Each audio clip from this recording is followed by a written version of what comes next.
Hello, folks. Welcome to another episode of Stringer's Notebook. I'm your host, Joel Huerto, editor and publisher of FormulaandFastBreak.net. Before I dive into today's notes, please hit like, share, and subscribe to this channel, and all comments and feedback are welcome. Today's notebook will be about the 2026 NBA All-Star Game, and new All-Star Game format now includes 3 teams, 2 U.S. teams, and a international team or a world team. Instead of the traditional Eastern Conference versus Western Conference format, or the kind of silly All-Star Game captains choosing sides, whoever was the top 2 vote getters, they get to choose teams. That was fun for a little bit, and then it kind of got stale, and guys stopped playing hard again. So now the NBA is trying to make it more interesting again, and their annual midseason showcase event will feature, like I said, 2 teams from the U.S. and 1 team made up of international players, also known as the World Team. These 3 squads will compete in a round-robin tournament featuring 4 12-minute games. Each of the teams will have a minimum of 8 players, and they'll be selected by fans. 50% of the fans, 50% of the vote will come from fans, 25% from current NBA players, and 25% from the media.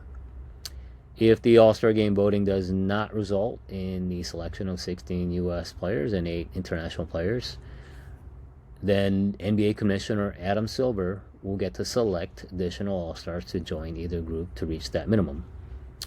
But looking at the rosters right now, looking at the fan voting, the first release of fan voting across the NBA platforms, there is 0 chance that the World Team won't be able to field an 8-man team.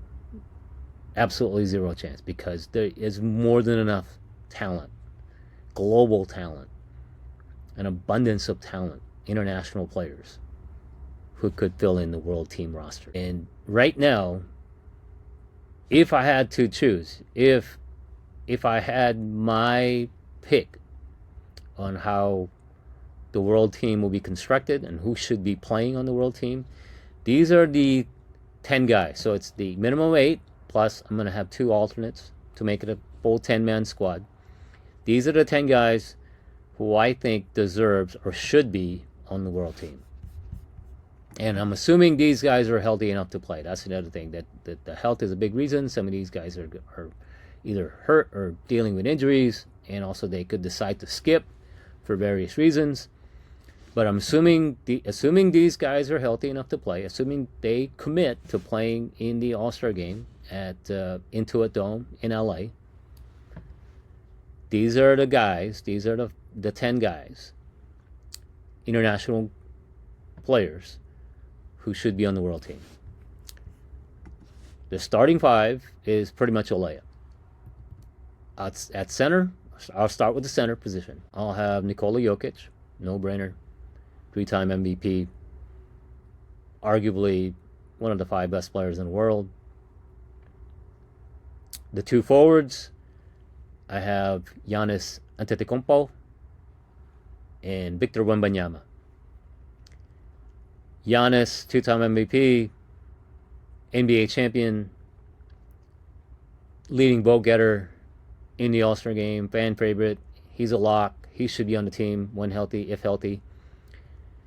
Victor Wembanyama is having an outstanding 3rd season with the San Antonio Spurs. He led the Spurs to the NBA Cup championship game. Ultimately lost to the New York Knicks, but it was an incredible run. He generated a lot of the 2 games that he played in Las Vegas were amazing, and it brought so much fanfare. The game that Wemby played in the semifinals against the Oklahoma City Thunder was one of the best games of the year.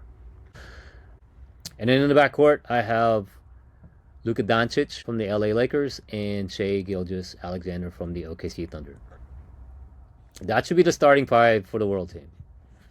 If everybody's healthy, everybody is committed to play, that should be the 5 they should roll out at Intuit Dome for the world team.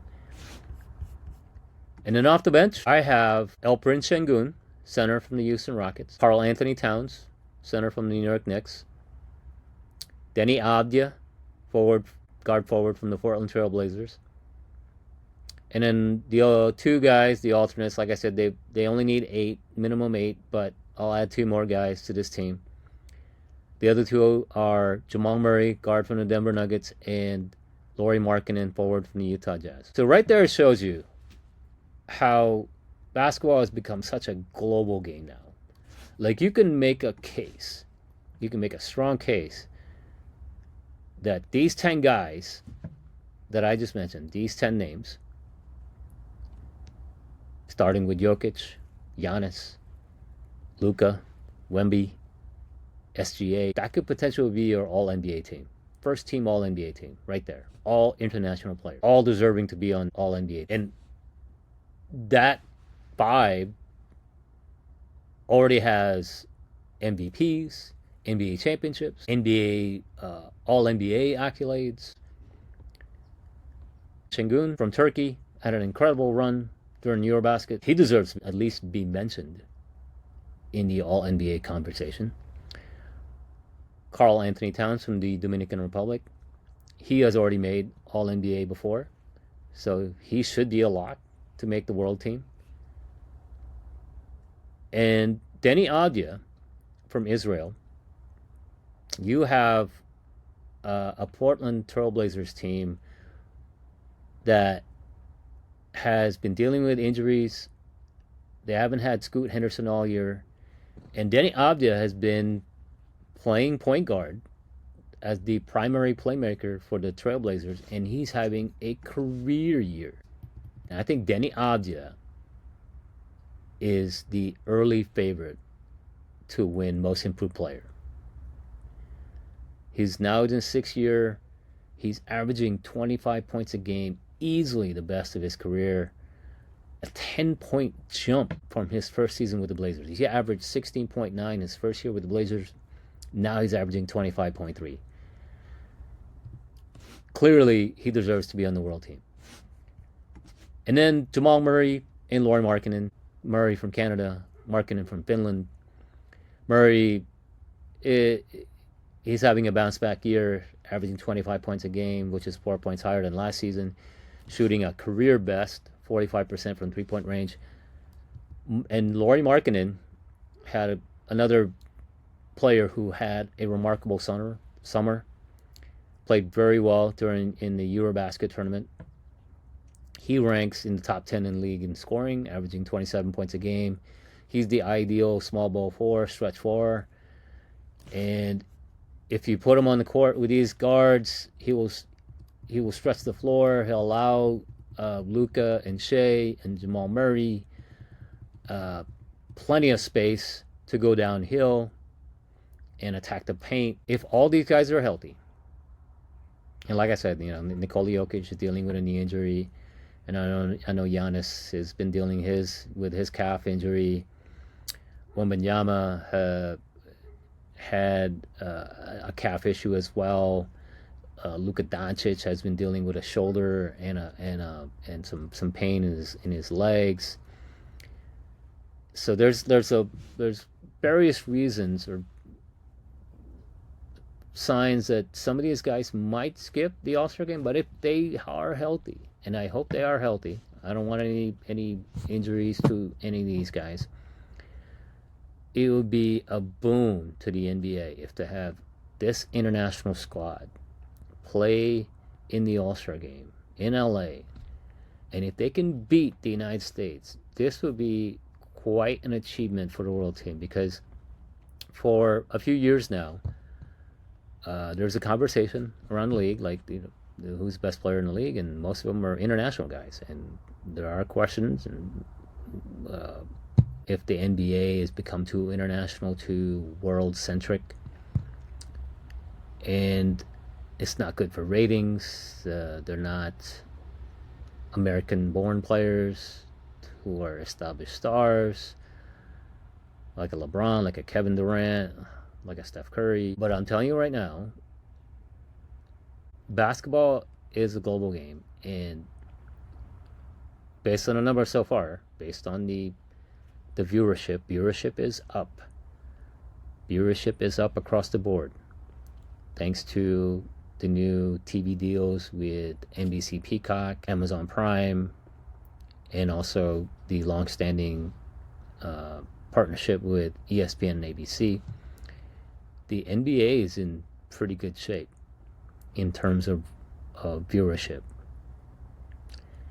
And I think it's because not only are the games competitive, but you have an infusion of talent now. Now that you're streaming these games, you have a larger audience now.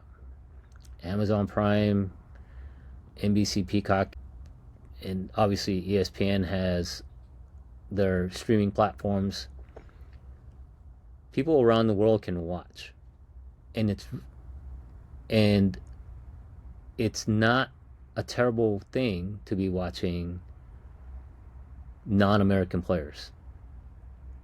Like Nikola Jokic is from Serbia, Giannis is from Greece, Wembanyama is from France, Luka Doncic is Slovenian, and Shai Gilgeous-Alexander is from Canada. That right there just shows you the turn of basketball as a global game now. We shouldn't be viewing basketball, or we shouldn't be viewing the NBA as just strictly an American sport or American dominated sport. Americans will still be the vast majority of the stars. The US teams, two teams from the US team should be loaded with stars. But the world has not only caught up, but they might be, you can make a strong case that they have surpassed the American players when it comes to the NBA game. Because I just mentioned 5 guys, especially the starting 5 of Jokic, Giannis, Wembanyama, Luka, and Shai. Those are the 5 best players in the world, and they're all international players. And as long as they're healthy, as long as they're good to go, I hope that they can all play. And it would be fantastic to see these guys on the court compete against the NBA All-Stars during All-Star competition, during All-Star weekend.